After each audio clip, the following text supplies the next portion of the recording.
이 산부 예배에 나온 여러분 모두를 하나님께서 늘 감싸 주시기 바랍니다. 아멘. 우리 앞뒤 자매분들하고 하나님께서 늘 감싸 주시기 바랍니다.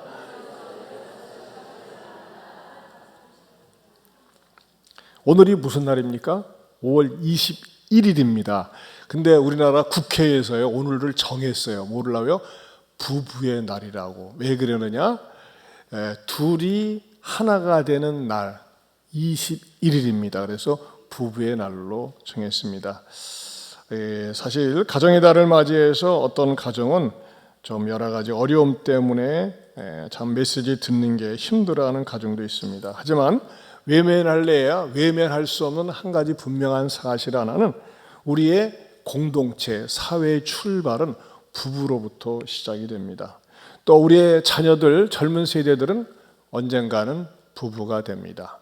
요즘 홀로 사는 사람들도 있지만 그러나 그 사람들도 가족의 구성원인 것만은 부인할 수가 없죠. 그래서 오늘 설교 제목을 가정을 행복나게 하는 레시피라 그랬어요. 가정을 만나게 하는 레시피다. 레시피라는 말 무슨 말인 줄 알죠? 레시피는 음식의 재료입니다. 여러분, 가정도 그냥 가정이 행복해지지 않습니다. 행복을 만들어가는 거기다 맛있는 것을 이렇게 요리를 해야 됩니다. 먼저는 가정에 있어서는 안 될 독과 같은 요소가 있습니다. 여러분, 이 말씀을 보면서 우리 가정에 이런 요소는 없는지 보세요. 그게 독과 같은 요소가 뭡니까? 31절입니다. 너희는 모든 악독과 노함과 분냄과 떠드는 것과 비방하는 것을 모든 악의와 함께 버리고 그랬어요. 여러분, 만약 우리 가정에 악독이 있고 노함이 있고 분냄이 있고 떠들고 비방하고 모든 악의가 있다면 다른 게 지옥이겠어요? 이것이 지옥이 아니겠습니까? 제가 설교를 준비하는 가운데 이 말씀이 딱 적용되는 한 가정을 발견했습니다. 몇 년 전에 광주 광산구 운남동 아파트 1층에서 17살 먹은 고등학교 2학년 이모군이 경찰관인 자기 아버지를 흉기로 찔러 숨지게 한 사건이 있었습니다. 이 아버지는 퇴근길에 술을 한잔 마시고 들어왔습니다. 아버지는 굉장히 엄하다고 합니다. 그런데 들어와서 또 사소한 것 때문에 자기 엄마하고 말다툼을 하게 되었습니다. 시간이 지나면서 아버지가 어머니에게 폭언을 하고 또 엄마는 거기에 질세라 또 악독한 말로 하는 것입니다. 여러분, 여자들은요 나이를 먹으면서 억세집니다. 절대 남편을 이길 수가 없습니다. 왜 그렇습니까? 여성들은요 나이를 먹을수록 남성 호르몬이 왕성하고 남자들은 나이를 먹을수록 여성 호르몬이 들어와서 있는데 거기다 자존심을 건들고 싸워보세요. 대판 싸우게 되는 겁니다. 그런데 공부방에서 공부를 하고 있던 아들이 문을 열고 박차가 나서 왜 맨날 엄마 아빠는 그렇게 싸우는 거예요? 좀 조용히 좀 해주세요, 공부하는데. 그러니까는 그 아버지가 이놈의 자식이 어른들이 지금 얘기하고 그러는데 어제다고 떠들면서 소리를 질러. 그러니까 아들이 말이죠, 이 마음속에 있던 게 아들 입도 폭발한 거예요. 아빠는 경찰관이면 다지 왜 집에서도 와가지고 경찰관 노릇을 하려고 그래? 그렇게 세게 얘기한 거예요. 그러면서 말이죠, 왜 엄마를 왜 이렇게 몰고 가고 엄마를 후려잡냐고 얘기한 거예요. 그랬더니 이 자식이 누구한테 흉계야 감히 하면서 그냥 큰데 휘사들 때려버렸어요. 왜 때려? 내가 뭐 잘못했는데? 내가 잘못했어? 뭐 잘못한 게 뭐가 있어? 그러면서 말이죠, 아빠도 말이죠 혼나봐 하면서 그 주방으로 가더니 식칼을 가지고 와서 아빠도 죽어 하면서 홧김에 찔러버렸어요. 그리고 아빠가 그냥 하면서 쓰러졌잖아요. 놀래가지고 119에다가 전화해가지고 싣고 갔는데 응급실에 도착해서 쇼크사로 죽었어요. 순식간에 일어났어요. 여러분, 이 상호가 순식간에 일어났지만은요, 이 사고가 일어나기 전에 전조 증상들이 이 가정에는 이렇게 흐르고 있었어요. 이 사건을 제가 31절을 가지고 이렇게 비춰봤어요. 이 집안은요, 남들이 볼 때는 굉장히 부러운 집안이었습니다. 아빠는 경찰관 공무원이지만 직위가 높았어요. 그리고 아들이 삼형제인데 아들 하나는 또 역시 교사로 있었고 또 아들 하나는 대기업에 근무하고 있었습니다. 그런데 이 막둥이 아들은 광주의 한 실업계 고등학교를 다니고 있었습니다. 그런데도 불구하고 이 아들은요, 굉장히 의협심도 강하고 친구들을 잘 도와주고 관계가 좋았답니다. 그런데 늘 아버지가 이 아들에 대한, 막내 아들에 대한 불만이 있었어요. 이 새끼가 공부를 왜 안 해가지고 지 형들이랑 나는 이렇게 뻔듯한 직장을 다니는데 왜 실업계를 갔느냐 이거예요. 실업계 가면 어떻습니까? 요즘은요, 실업계 나와가지고 더 취업도 잘 되고 잘 나가는 애들이 많이 있는데 그런 편견을 가지고 있었던 것이죠. 그래서 툭 하면 잔소리를 하고 집에서 엄하게 대하다 보니까 굉장히 불편한 관계에 있었던 것입니다. 이런 관계 속에 있다가 툭 하면은 또 술 먹고 들어와서는 말이죠, 사소한 것이 시비의 발단이 되고 마침내는 이렇게 엄청난 비극을 초래하게 되었습니다. 자, 이 가정을 이렇게 가만히 들여다보면 뭐가 있습니까? 자식에 대해서 늘 마음에 들어하지 않는 분노가 아버지의 마음에 있었어요. 그리고 술 한잔 먹고 들어오면 가만히 있지 못하고 떠드는 것이 있었고, 또 이것에 대해서 용납하지 못하는 아내의 비방이 있고, 그러다가 이것에 대한 반응으로 여러분 서로 막 싸우고 그러다 보면 악독한 말이 나옵니다. 거친 말이 나와요. 내가 너한테 조금이라도 질세냐 하면서 말이죠, 저쪽에서 세게 하면 더 세게 나오고 저쪽에서 악한 말 하면 더 악한 말 나오고 이러다가 큰일 나는 거 아니겠습니까? 그리고 마침내 악으로 끌어오르는 아들의 칼부림이 있었다고 하는 것입니다. 여러분, 저는요, 여러분의 가정 속에 이러한 일이 결코 없기를 바랍니다. 여러분, 외향적으로는 뭐가 부족합니까? 참 잘 나가는 집안이었어요. 하지만은 이 가정에는 이런 슬픈 사건이 일어났었다고 하는 것입니다. 얼마나 비극적인지 모릅니다. 이런 비극적이고 슬픈 일이 일어나지 않기 위해서, 또 우리의 가정을 행복한 가정으로 만들어갈 수 있는 행복나게 하는 레시피가 뭘까요? 많은 레시피가 있겠지만 오늘 성경 속에서 보여주는 첫 번째 레시피는 첫째로 서로 친절해야 한다는 것입니다. 서로 친절해야 된다. 어디에 나와 있어요? 32절 보세요. 서로 친절하게 하며 그랬어요. 따라서 하세요. 서로 친절하게 하며. 여러분, 일방적인 친절이 아니에요. 서로에게 친절한 거예요. 남편에게 친절하고 아내에게 친절한 것입니다. 여러분, 저는 제가 늘 말씀드리지만 밥 먹고 나서는 반드시 아내에게 고맙습니다, 잘 먹었습니다 인사를 합니다. 아침에도 일어나면 잘 잤어요 하면서 인사를 합니다. 또 바깥에 나갔다 들어오면 나가기 전에도 다녀오겠습니다 하고 아내한테 인사를 해요. 다녀와서도 다녀왔습니다 인사를 해요. 그럼 제 아내도 뭡니까? 바깥에서 들어오면요, 벌떡 일어나서 오셨어요 하면서 인사를 합니다. 여러분, 이것은 서로에게 친절해야 된다는 거예요. 제가 어느 정도 친절한 줄 아세요? 아내가 화요일 날은 오전과 저녁에 제자반을 해요. 근데 제자반을 하고 나면 이게 진이 빠지거든요. 근데 저녁 때는 말이죠, 제자반이 저는 이제 남제자반을 하고 아내는 여제자반을 하는데 훨씬 늦게 끝나요. 남제자반은요, 이렇게 거기다가 생각이 굉장히 합리적이고 좀 이게 사고 의식이 말이죠, 이렇게 단답형이 많아요. 막 길게 설명하려고 하잖아요. 그래서 빨리 끝나는데 여자는 한번 말이 이렇게 느려 빼기 시작하면은 굉장히 깁니다. 그래 가지고 항상 늦게 끝나요. 그러면 아이고 제자 훈련하느라고 수고하셨습니다 라고 하고, 또 아내는 말이 제자 훈련 한번 하면 굉장히 기운이 빠지거든요. 그 이튿날 새벽 기도를 가려고 하면 푹 쉬셔. 그리고 저는 아내가 새벽 기도, 제가 새벽 기도는 저는 가는데 아내가 혹시라도 깰세라 조심조심 걸어서 나온다는 거, 그리고 혹시라도 입을 벌리자면은 벌레 들어갈까 봐 입을 뚝 물려주고 이렇게 나옵니다. 굉장히 친절하게 한다는 것입니다.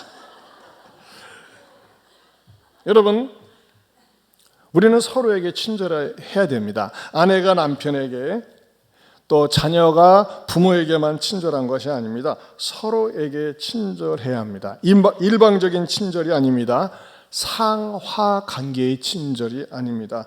갑을 관계의 친절이 아니라고 하는 것입니다. 서로에게 친절해야 합니다.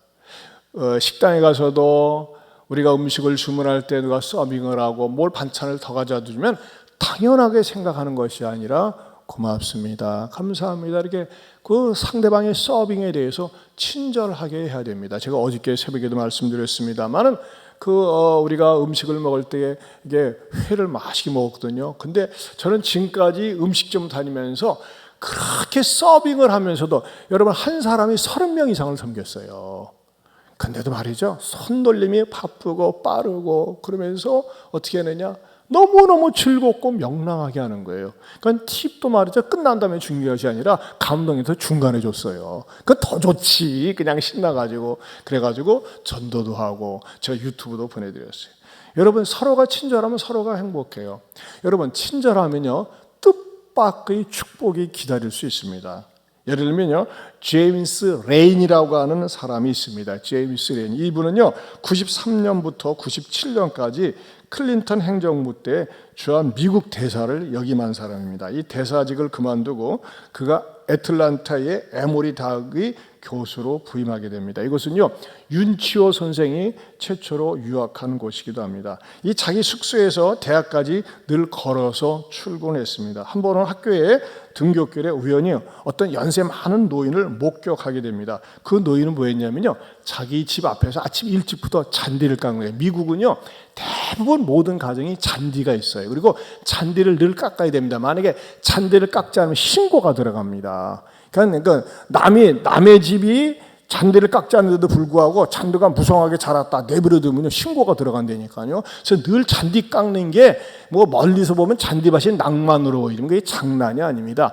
매일 잔디를 깎는데 이 제임스 레이니가 지나가면서 안녕하세요, 아유 잔디 깎느라고 수고하시네요 하면서 뭐 서로 인사를 하고, 또 때로는 말이죠, 이 제임스 레이니가 잔디 깎는 일을 도와주기도 했어요. 그러면서 서로 친하게 지내고 대화를 나누고 교제를 했는데, 어느 순간 말이죠, 그 한 2년 동안 그렇게 교제하며 지내는데 어느 순간 이 노인이 보이질 않는 거예요. 그래서 이분이 어디 갔나, 친척 집에 갔나 궁금했지만 어떡하겠어요. 평상시처럼 늘 학교에 가서 강의를 했는데 어느 날 갑자기 코카콜라 회사로부터 급전이 왔어요. 빨리 우리 회사를 좀 와주시라고, 우리 회사에 이사회에 좀 와달라고 연락이 온 거예요. 그래서 웬일이지, 난 코카콜라하고 아무 상관이 없는데 코카콜라 얻어먹은 거밖에, 아니 사먹은 거밖에. 그래서 그가 아무런 생각 없이 들어가는데 그 이사진들 앞에서 말이죠, 딱 이 서류를 하나 주는 거예요. 그게 뭐냐면요, 어떤 노인이 자기 앞으로 유언장을 써서 공증한 채 딱 줬다는 겁니다. 그리고 그 유언장 내용 속에 무엇이 들어있었느냐, 이 사람은 누구였냐면요, 이 노인은 코카콜라의 이전 회장이었어요. 전임 회장. 그런데 뭐라고 써있냐면은, 제임스 레이니는 지난 2년 동안 나에게 참 친절해 주었고 나의 벗이 되었습니다. 그래서 내가 죽고 난 다음에 25억 달러, 우리나라 돈으로 하면 2조 5천억 원의,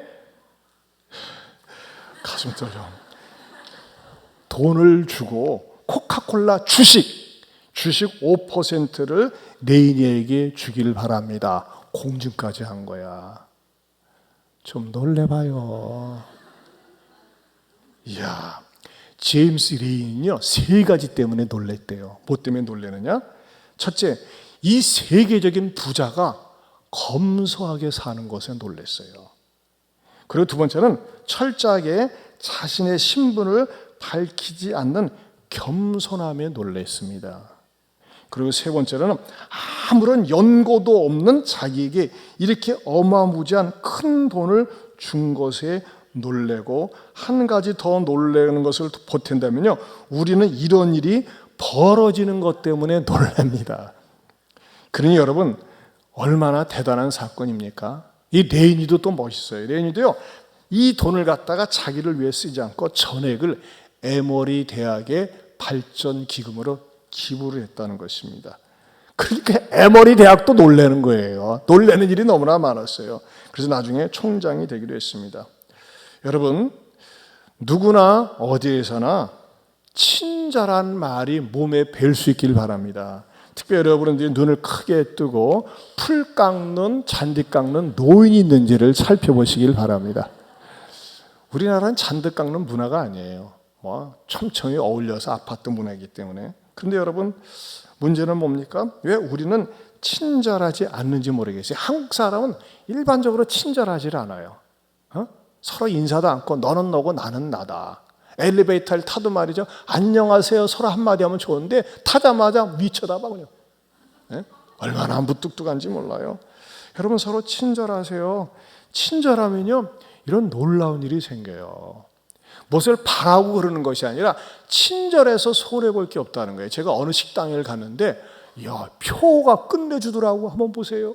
어떻게 써있는지 같이 읽어봅시다. 시작. 친절하였다면 다시 찾아주시고 친절하지 않았다면 다시 찾지 마세요. 음식이 맛있으면 이웃에 알려주시고 음식이 맛없으면 주인에게 알려주세요. 주인백 다 알려주세요. 카페 링크 참고하시기 바랍니다. 친절하였다면 다시 찾아주시고 친절하지 않았다면 다시 찾지 마세요. 이거 얼마나 배심 좋은 친절론입니까? 근데 저는 밑에 글이 진짜 마음에 들어요. 음식이 맛있으면 이웃에게 알려주시고 뭐예요? 음식이 맛있으면 전도하라는 거예요. 음식이 맛없으면 주인에게 알려주시고. 저는 여기서 영감을 얻었어요.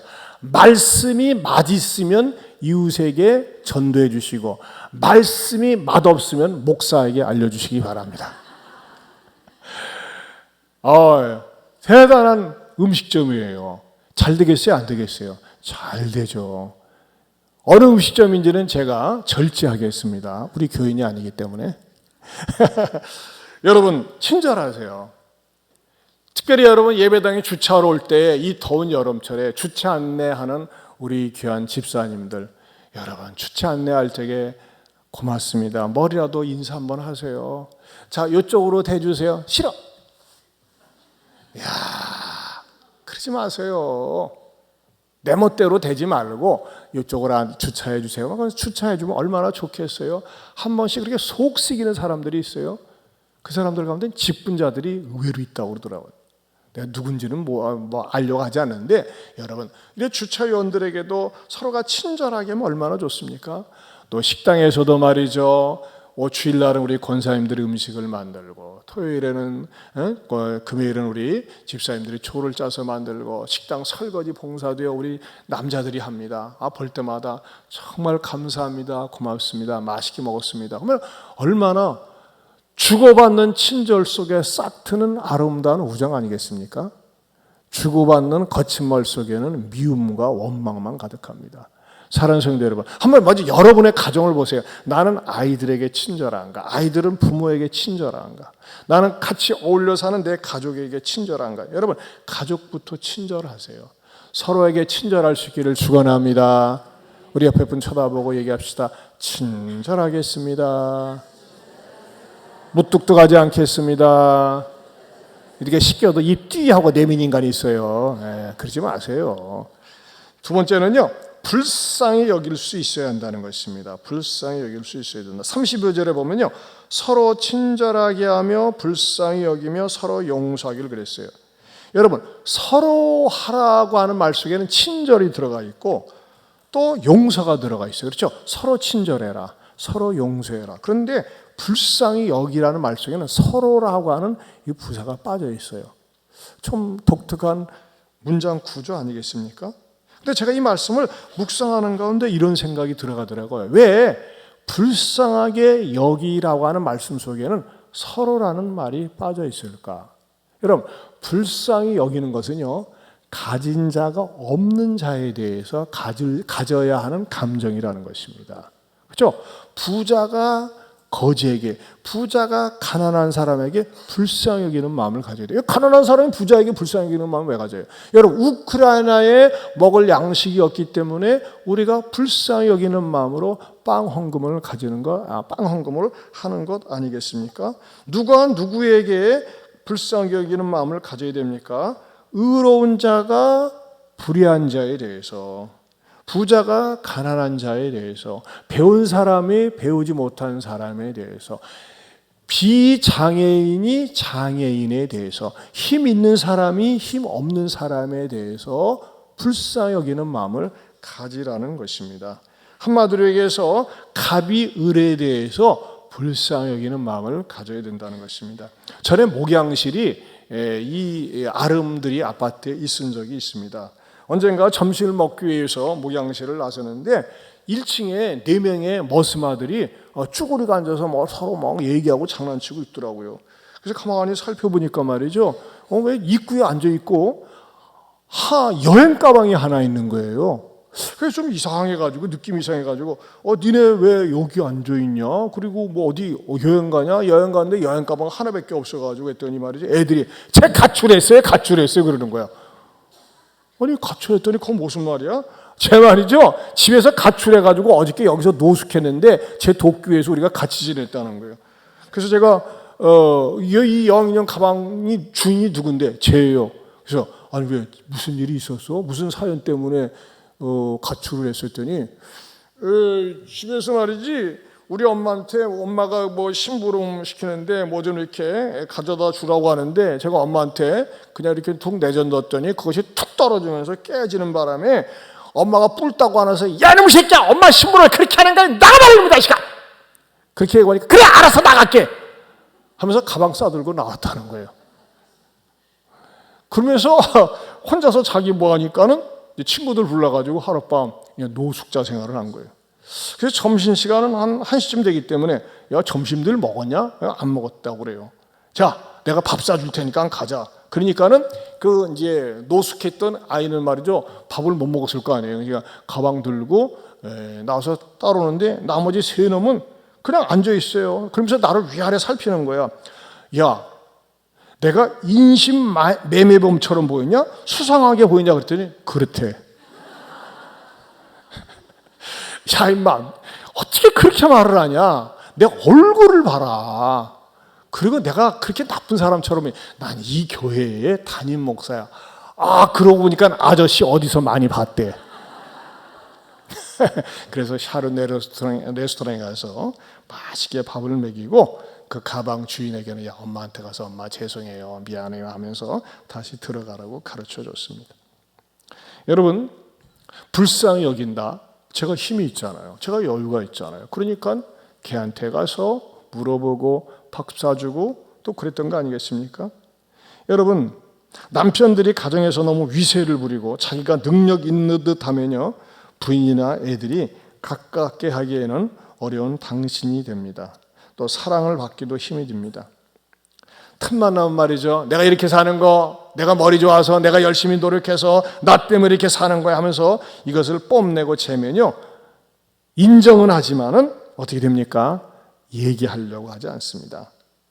그러나 여러분, 아빠가 좀 더 잘해줘야 되는데 아빠도 부족해, 또 너희들의 기도가 필요해 하면서 말이죠, 아빠도 남편도 연약하고 부족한 부분을 얘기할 때 자녀들로부터 불쌍히 여김을 받습니다. 저도 저희 아이들한테 불쌍히 여김을 받습니다.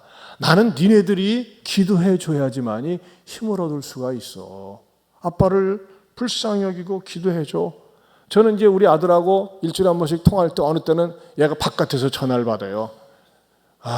그리고 뭐 바깥이니까, 야 저희 내일 꼭 주일 가서 앞자리에 앉아서 예배 드리고, 그런데 어떻게 합니까? 아빠 지금 길거리인데 기도해야 되나요? 그러지 자식아, 집에서만 하면 되냐? 그럼 길거리 항모퉁이에 서가지고 얘가 저 위에서 먼저 기도해주고, 이것이 우리 서로가 몸에 뱄어요. 길거리에서라도 기도하고 끝을 맺거든요.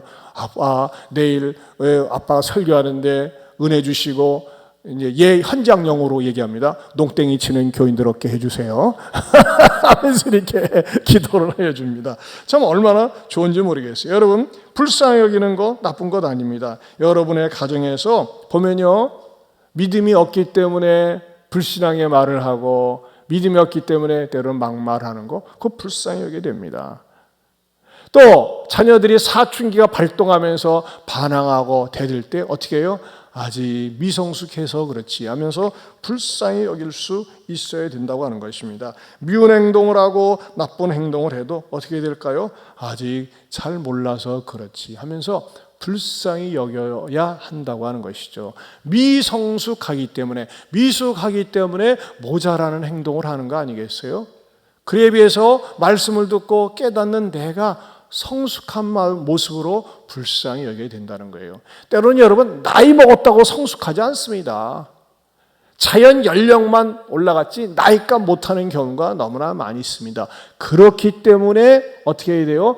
불쌍히 여길 수 있어야 됩니다. 여러분들의 남편의 모자라는 행동, 아내의 부족한 행동, 또 자녀들의 거친 행동에 대해서 여러분들이 불쌍히 여겨보세요. 그럴 때 불쌍히 여기는 마음을 가질 때 용납하고 수용할 수 있다고 하는 것입니다. 세 번째로는요, 서로 용서할 수 있어야 됩니다. 여러분 오늘 본문에서 가장 영향가 있는 말씀입니다. 32절에 보면 서로 친절하게 하며 불쌍히 여기며 어떻게 하라고 그랬어요? 서로 용서하라고 그랬어요. 서로 용서하기를 하나님이 그리스도 안에서 너희를 용서하신 같이 하라. 사실 우리가 인생을 살면서요, 용서하는 게 쉽지 않습니다.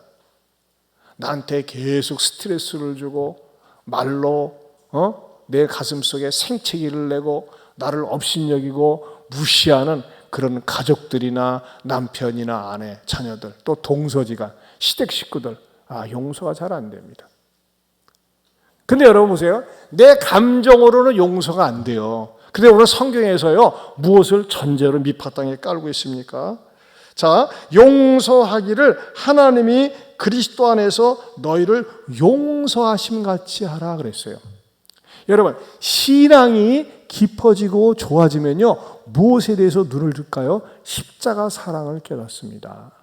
나 같은 인간 무엇이간데 하나님이 나를 받아주시고 복음을 듣게 하면서 나를 십자가에서 용서해 주셨단 말인가. 그 사랑이 내 안에 차고 넘치면요, 내가 인간관계에서 나에게 못되고 악한 짓을 한 인간에 대해서 용서할 마음이 생길 수 있다는 것입니다. 여러분, 예수님께서 십자가에 못 박혀 돌아가실 때 여러분, 사람이 무엇인가 고통스럽게 죽을 때는요, 그냥 아무 소리 하지 말아야 돼요. 그런데 말이죠, 거기다 대고 잔소리하고 막 뭐라고 그래요. 옛날에 제 어린 시절에는 말이죠, 이 몸에 이 종기가 많이 났어요. 종기가 골마. 그 종기가 골맞을 때는 어떻게 합니까? 그 이명래 고약이라고 있었어요. 옛날 분들은 알아요. 지금은 이명래 고약 자체가 없어요. 그걸 붙여놨다가 떼게 되면 짭니다. 그런데 말이죠, 그걸 짜려고 할 때 옆에서 잔소리하고 그러면요, 얼마나 듣기 싫다고요. 근데 여러분 보세요. 예수님이 못 박혀 죽는데 그 앞에 있는 인간들이 말이죠, 뭐라, 야, 네가 그리스도냐? 그리스도면 말이죠, 한번 내려봐. 놀려대고 그래봐요. 제가 예수님이라면 그래 이 새끼들아, 내가 내려가서 이것들 한번 싹 없애버리고 다시 십자가에 못 박힐 거예요. 근데 예수님은 끝까지 십자가에 못 박혀서 자기의 사명을 감당하는데 여러분, 기가 막힌 말씀을 하십니다. 뭐라고 하세요? 저들을 용서하여 주옵소서. 저들이 알지 못하고 그러는 것입니다 라는 용서의 선언을 하세요. 위대한 선언 아니겠습니까? 근데 여러분 보세요. 예수님이 십자가에 못 박히면서 그 상황 속에 얼마나 아프셨겠어요. 그런데도 불구하고 용서를 하는 것은요, 감정이 용서하는 게 아니라 의지가 용서를 하는 거예요. 여러분, 우리가 용서에 대해서 무엇을 오해하는지 아세요? 내 마음이 풀어지면 할게요. 내 마음이 풀어지면, 여러분, 늙어 죽더라 안 풀어집니다. 미운 건 미운 거예요. 안 풀어져요. 그럼 어떻게 됩니까? 의지적으로 용서를 선언하는 것입니다. 내가 용서한다 하면서도 그 여전히 응어리가 남아있을 수 있어요. 그러나 무엇에 근거해서요? 하나님이 나를 용서하신 것처럼, 오늘 말씀처럼요, 그리스도 안에서 너희를 용서하심과 같이 하라고 그랬어요. 여러분, 이 용서 속에 있는 기도의 깊은 진리는 뭔지 아십니까? 의지적인 용서입니다. 의지. 감정, 여러분, 감정이 용서할 만큼 막 끌어올 수 있을까요? 그거 쉽지 않습니다. 어렵습니다. 그런데 주님이 용서하라고 하셨기 때문에, 주님이 그렇게 말씀하셨기 때문에 용서를 일단 선언을 하고 용서하겠다고 기도하고 너를 용서하느라고 얘기해 보세요. 그러면 어느 순간에요, 그 다음 단계로 내 마음속에 감정적으로도 용서하려고 하는 마음이 생긴다고 하는 것입니다. 그래, 여러분의 감정을 믿으면서 내 마음이 완전히 풀어지고 녹아진 다음에 용서를 할게 안 된다니까요. 그러나 주님이 나에게 용서하라고 하셨기 때문에, 주님의 말씀이기 때문에 내가 용서한다고 할 때 어떻게 될까요? 정말 용서의 축복을 내가 경험할 수 있다고 하는 것입니다. 여러분, 어떤 사람이 용서를 못할까요? 나는 실수를 안 해요. 나만큼만 살으라고 그래요. 나는 성실해요. 나는 책임감이 있어요. 나는요, 법 없어도 살아요. 그러면서 나만큼만 하라고 하는 사람, 이 나만주의자라고 그래요. 나만큼만 살라고 그래요. 자기 의에 빠진 사람은 의외로 많습니다. 이 나만주의자는 무엇과 동창생이고 무엇과 쌍둥이일까요? 교만주의자입니다. 한번 따라서 나만주의자는 교만주의자입니다. 그러나 여러분, 우리 그리스도인들은 어떤 마음을 가져야 될까? 나도 주의자가 돼야 돼요. 나도 연약해요. 나도 실수가 많죠. 나도 허물이 많죠. 하면서 나도 연약하고 나도 부족하다고 할 때 그 사람에게 무엇이 임할까요?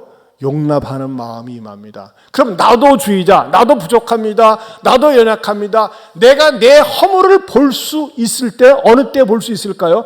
하나님의 은혜가 임할 때, 하나님의 말씀이 내 안에 임할 때 상대방에 대해서 열린 마음을 갖게 되고 용납하는 마음을 갖게 된다고 하는 것입니다. 제가 설교를 하면서 오래전에 썼던 간증문을 하나를 찾게 되었어요. 한번 읽어드릴게요.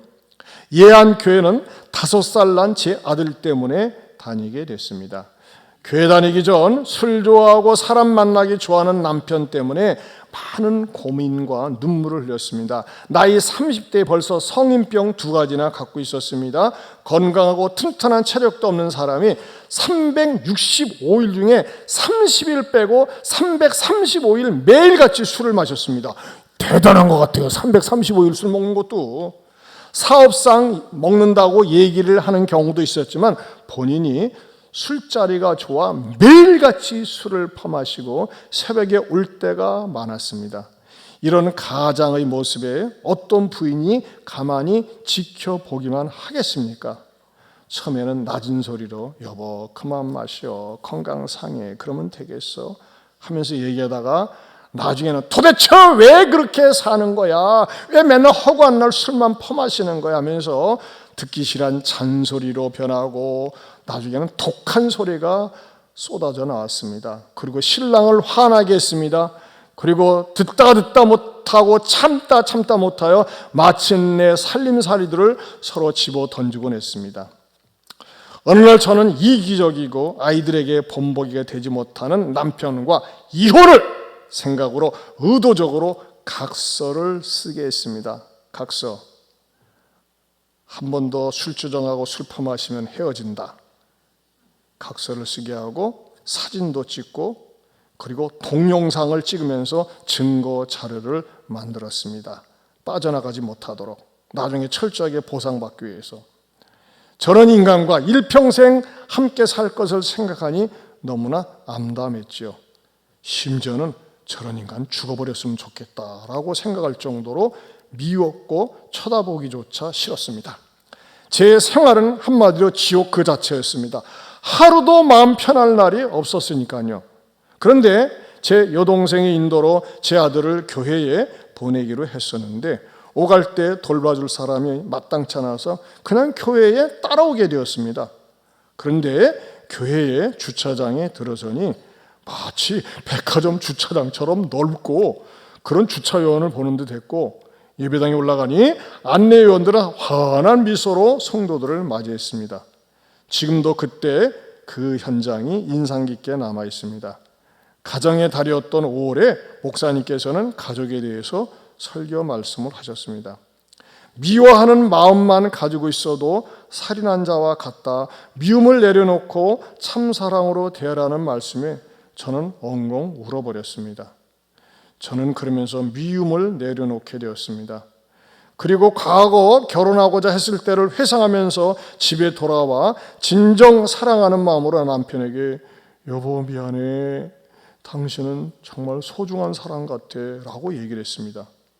제 입에서 어떻게 당신은 소중한 사람이란 말이 나올 줄 누가 알았겠습니까? 그것도 진심으로. 저는 교회를 통해 하나님을 통해 말씀의 은혜를 받고 먼저 제 마음의 병이 치료받았습니다. 이혼하려고 만들어 두었던 자료들은 필요 없게 되어버렸습니다. 아직 만약에 이혼을 했더라면 얼마나 불행했겠습니까? 그런데 남편은 안타깝게도 아직 교회를 다니지 않습니다. 오늘 일부 예배 나왔더라고요. 나와가지고 이걸 읽는데 탁탁 찌르는 거야. 하지만 저에게 교회 다니면서 많이 바뀌었다고 합니다. 똑같은 현실인데도 그것들을 바라보는 눈이 달라졌습니다. 그러니까 일부 예배 때 남편이 나왔다는 얘기예요. 남편이. 매사에 얼마나 감사하고 또 감사한지 모릅니다. 하나님이 누군가를 향해 항상 나를 돕고 있다는 것을 믿습니다. 저는 목사님을 통해 나오는 하나님의 말씀을 양식 삼아 일주일을 살고 또 다음 설교 말씀을 기대하며 주일을 기다립니다. 천국은 하늘에만 있는 것이 아니고 하나님을 믿는 순간부터 천국을 보게 된다는 것을 믿습니다. 믿음이 충만하고 살아있는 예안교회, 이 교회로 인도하신 하나님께 감사드립니다. 참 저는요 저희 교회에서 극단적인 선택을 하려다가 깨질 뻔하는 가정이 위기 상황에 처한 그런 가정들이 많이 회복되는 것을 봅니다. 정말 하나님의 은혜입니다. 사랑하는 성도 여러분, 어떤 사람은요 남에게 유달리 친절한 사람이 있어요. 아니에요. 가족에게 친절하세요. 남편에게, 아내에게, 형에게, 오빠에게, 부모에게, 또 자녀들에게 친절하세요. 그리고 여러분의 가정 가운데서 때로는 상식에 어긋나고 몰상식하게 행동을 하는, 말하는 그런 가족들이 있을 수 있어요. 여러분, 정죄하지 말고 불쌍히 여기세요. 하나님 왜 저런 행동을 하는지 모르겠어요. 공부도 할 만큼 했는데 겉은 번지르한데 왜 저럴까요? 불쌍히 여기세요. 영적으로 미숙아이기 때문에 그렇습니다. 그리고 무엇보다도 용서하세요. 용서가 안 됩니까? 하나님, 나 용서가 안 돼요. 어떻게 하면 좋죠? 먼저 하나님의 용서를 체험을 하세요. 그럴 때 하나님께서 내 가족들을 용서하는 마음, 또 여러분이 만나는 사람을 용서하는 마음, 또 교회 안에서 여러분에게 상처를 준 사람에 대해서 용서하는 마음을 줄 수 있으리라 믿습니다. 여러분, 우리 복되어라 우리 가정 같이 한번 찬양 부르십시다. 복되어라 우리 가정. 복되어라 우리 가정, 믿음으로 살아가요. 힘들어도 어려워도 염려하지 말아요. 고난도 때가 되면 기쁨으로 다가와요. 여러분, 이거 이번 주에 좀 많이 부르시라고 주보 사면에다가 이 가사를 게재놨어요. 찬송가는 없는 거니까 여러분들이 좀 많이 부르시기 바랍니다.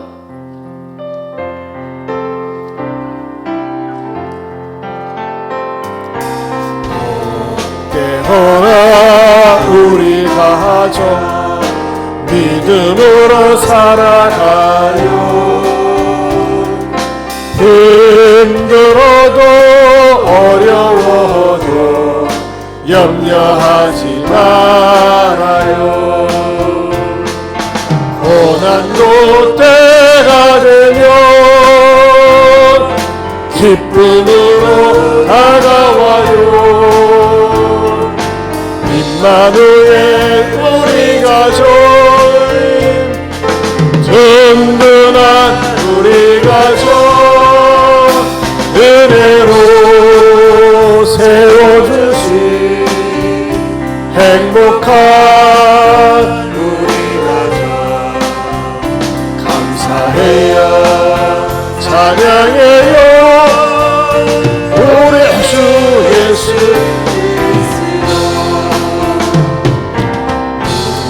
우리는 한 가족, 주님의 귀한 선물, 서로가 이해하며 사랑으로 섬겨요. 하나의 미랄같이 서로가 사랑하며 생명의 씨앗들이 행복한 우리 가족, 은혜로 세워주신 행복한 우리 가족, 감사해요.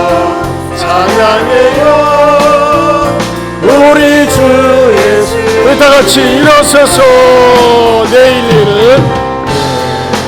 내일을 염려 말고 하루하루 살아요. 내일은 주님 시간 소망 기다려요. 구름 너머에 찬란한 창문인데 믿음으로 살아보니 아름다운 우리 가족 은혜로 세워주신 행복한 우리 가족 감사해요. 찬양해요. 1절만 다시 한번 부르겠습니다. 복되어라 우리 가족. 복되어라 우리 가족. 믿음으로 살아가요. 힘들어도 어려워도 염려하지 말아요. 고난도 때가 되면 기쁨으로 다가와요. 임마누엘 우리 주님 든든한 우리 가요. 은혜로 세워주신 행복한 우리 가족 감사해요. 찬양해요. 우리 주 예수 그리스도. 여러분 이 시간에 눈을 감고 두 손을 들고 기도하기 원합니다. 여러분 가정을 한번 여러분들에게 살펴보세요. 우리 가정은 행복 만땅입니까? 행복합니까? 그럼 감사하세요. 하나님 그리스도 예수 안에서 계속 행복이 누적되게 하시고 또 이 행복을 나눠주며 살게 하여 주옵소서. 그러나 여러분 우리 가정은 아픕니까? 어둡습니까? 답답합니까? 여러분 왜 여러분에게 여러분의 가정 속에서 세워주셨을까요? 여러분 때문에 희망을 가질 수 있도록 세워주신 거 아니겠어요? 서로에게 친절하세요. 남에게 친절한 것 이상으로 가족에게 친절하세요. 여러분 모자라는 가족 지체들에게 불쌍히 여기는 마음을 가지세요. 몰라서 그래요. 연약해서 그래요. 믿음이 없어서 그래요. 여러분 용서하세요. 하나님 제가 용서할 수 없을 것 같지만 주님이 나를 용서하신 것처럼 내 가족들을 용서하고 직장 동료를 용서하고 내가 아는 이웃들 또는 교회 안에서도 나에게 상처를 준 사람 용서하기 원합니다. 여러분 용서하는 사람이 복된 사람입니다. 우리 말씀을 붙들고 우리 주여 삼창하고 간절히 기도합니다. 주여 주여 주여. 하나님 아버지 감사합니다. 오늘도 하나님께서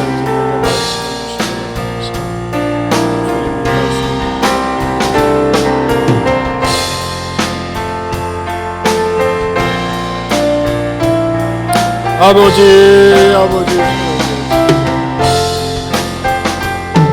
용서하며 살수록 가정 천국을 만들어 주시옵소서. 아버지요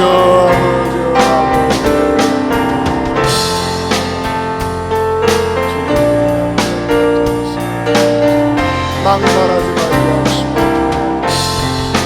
아버지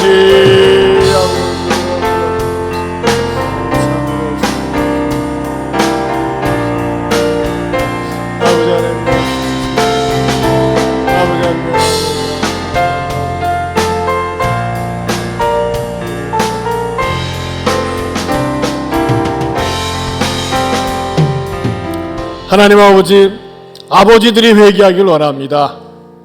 가장이라고 남편이라고 아빠라고 큰 소리만 칠 뿐이지 모범이 되지 못하고 함부로 말을 하고 독한 말을 하고 폭언을 하고 술주정을 하고 혈기를 부린 거 용서하여 주시옵소서. 주님, 아내들도 회개하길 원합니다. 덕이 되지 못하고 모범이 되지 못하면서 자녀들에게 너무나 함부로 대하고 혈기를 부린 거 용서하여 주시옵소서. 주님, 우리 가족을 하나님이 주셨는데 가족들에게 친절한 마음 가지고 친절하게 말하게 하여 주시옵소서. 주님, 모자라고 부족한 것에 대해서는 인내심을 가지고 불쌍히 여기는 마음을 갖게 하시고, 내 인간적인 감정으로 용서할 수 없지만 주님이 나를 용서하신 것처럼 용서하는 마음을 갖는 내가 되게 하시고, 그래서 우리 가정이 나 한 사람을 인해서 빛이 나게 하시고 회복되게 하여 주시옵소서. 이제는 우리 주 예수 그리스도의 은혜와 하나님 아버지의 변함이 없는 사랑과 성령님의 감화감동 교통하심의 은혜가 서로 친절하고 불쌍히 여기고 서로 용서하며 사는 행복한 가정 만들어 가겠노라고 다짐하는 성도들 위해 영원토록 함께 있을지어다. 아멘.